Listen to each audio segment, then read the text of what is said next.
What happens to the souls of people who die in their sleep, according to Edgar Cayce? Stay with me. Because the most important thing, what Cayce never said publicly, is coming at the end. Let's start with what everyone knows, or thinks they know. Dying in your sleep is a blessing. That's what people say. The person doesn't suffer, doesn't know they're dying, just falls asleep and doesn't wake up. A beautiful, quiet death. And there's truth in that. But Cayce saw it differently.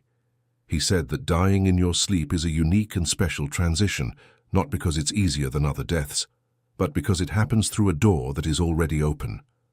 Think about this. Every night when you fall asleep, your soul partially leaves your body. Not completely, but partially. That's why dreams feel so real. That's why you sometimes wake up with the feeling that you just lived an entire life somewhere else. That's why some dreams stay with you for decades, because they weren't just dreams. They were real experiences of the soul in another state of existence. Cayce said, sleep is a rehearsal for death, every night, for every one of us, and this is where it gets most mysterious. If sleep is a rehearsal, then for the soul that dies in sleep, the only difference between an ordinary dream and death is one thing. In an ordinary dream, the soul returns. In death, it doesn't return. But the moment of transition itself, the actual experience of leaving, is familiar, known. The soul that dies in sleep doesn't feel the sharp rupture that people who think about death fear so much. It simply continues on toward where it always went in dreams. Only this time, it doesn't come back. Cayce described this as the softest of all possible transitions, as if someone had spent their whole life walking to a particular place and one day simply decided to stay there. But there's more. There is a detail that Cayce rarely mentioned, that almost nobody quotes, and that changes the entire picture. He said that the soul that dies in sleep often doesn't immediately realize what has happened, not because it's confused or disoriented, but because, as far as it is concerned, nothing unusual has occurred. It did what it does every night, left the body, started moving toward where it always moves in dreams. And only then, after some time that cannot be measured in our hours, something shifts. It understands that the body is not waiting for its return, that the connection that always pulled it back has been severed. And this moment, the moment of realization, Cayce described as one of the most intense experiences of everything the soul goes through after death. Imagine this. You are flying, the way you always fly in dreams. You see familiar images. You feel free. And suddenly you understand that the thread that always pulled you back is gone. That the body that waited for you every morning is no longer waiting. That you are free, completely free, in a way you never felt during your lifetime. Is that frightening? Cayce said, no. He said that in this moment, most souls feel not fear, but something entirely different. Relief. So deep and so complete that it cannot be described in words of human language. As if your entire conscious life you carried a weight on your shoulders that you didn't even notice. And suddenly, it's gone. The strangest part was still ahead. Cayce said that souls who die in sleep have one unique characteristic compared to souls who die in other ways. They arrive on the other side, his words, more ready. Not in the sense of being morally prepared, in the sense that consciousness is already tuned to the mode of perception that is needed there, because it had been training every night, tens of thousands of nights. Each time leaving the body and returning, the soul was practicing exactly the transition that is now happening for the last time. Imagine a person who spent their whole life learning to swim, and one day found themselves in the ocean. For the one who never learned, it's terrifying. For the one who trained thousands of times, it's simply a larger space for what they already know how to do. But here Cayce made a warning. And this warning is the most important thing he ever said about dying in sleep. He said, the readiness of the soul depends not on how it dies, but on how it lived. Dying in sleep makes the transition easier, but doesn't determine where the soul will arrive.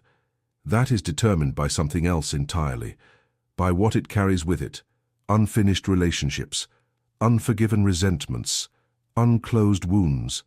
Cayce said that the soul that dies in sleep carrying a heavy burden of unfinished business still ends up where that burden pulls it.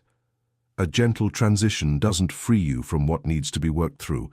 It simply makes the moment of transition itself less traumatic. And here is a real documented story. A woman of 82 from Ohio. Her daughter came to Cayce a year after her mother passed away in her sleep, quietly, without any symptoms. She simply didn't wake up. The daughter couldn't come to terms with it, not with the loss of her mother, but with the fact that she hadn't managed to say something important to her. Cayce entered a trance and described where the soul of this woman was located. He said she was in a state of very active work with what had been left unresolved between her and the people she loved, not in suffering, not in darkness, in a very focused state of awareness of every moment of her earthly life. Cayce told the daughter something she didn't expect to hear. Your mother hears you, right now. And what you wanted to say to her, say it out loud this evening. She will hear you. The daughter went home and did exactly that. She says that after this something changed, not in her mother, in herself, as if a channel she thought was closed, opened. Cayce described this phenomenon in detail. He said that the souls of those who died in sleep are especially receptive to the words of the living, precisely because their transition was gentle and consciousness remains more open in the first period after death. Not forever, but during that critical time when the soul is still orienting itself in the new reality, it hears those it loved with extraordinary clarity. Cayce advised, if you have lost someone in their sleep, talk to them, out loud, without embarrassment, without the feeling that you are talking to yourself, because you are not talking to yourself. But the strangest thing is still ahead. There is an aspect of dying in sleep that Cayce spoke about only in a few readings, that I have never encountered anywhere else in such a specific form. He said that certain souls, those who had a particularly developed spiritual consciousness during their lives, at the moment of dying in sleep don't just fail to feel a rupture, they feel continuation, as if the dream they entered that night simply doesn't end, doesn't get interrupted, but transitions into something larger, wider, deeper. Cayce described one of his clients, an elderly man who had devoted his entire conscious life to spiritual practice. When this man passed away in his sleep, his wife came to Cayce a few weeks later. She said she had seen her husband in dreams, and he looked not simply at peace. He looked joyful, more alive than he had ever been in his lifetime. Cayce confirmed, yes, that is exactly how it is. For such souls, dying in sleep is not an ending, but the beginning of the most vivid experience they have ever had. And here I want to pause for a moment. Because what Cayce described about dying in sleep is not simply information about the afterlife.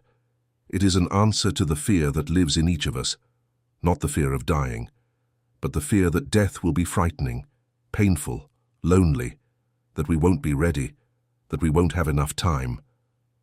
Cayce said, dying in sleep removes most of these fears automatically, not because it's better, but because it happens the way the soul already knows how, like something it has already done millions of times. And if you are thinking right now about someone you lost exactly this way, someone who simply didn't wake up, know that according to Cayce, this is one of the gentlest and most prepared transitions there is, that the moment you thought the person was sleeping and feeling nothing was actually the moment they were transitioning into the most alive state of all possible states. The last thing Cayce said about dying in sleep, and this is perhaps the most important thing said today, he said that how we die is less important than how we live. Dying in sleep makes the transition easier, but doesn't determine what comes next. That is determined solely by what we carry with us, how much love we manage to give, how many resentments we left unresolved, how many words we didn't say, how many embraces we put off until later.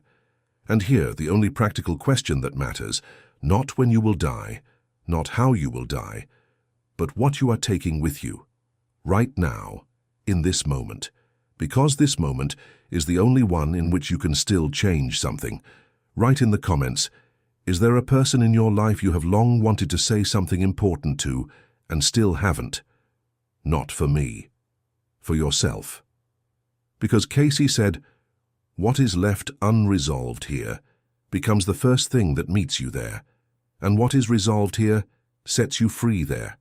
And the choice between those two only happens while you are still waking up in the morning.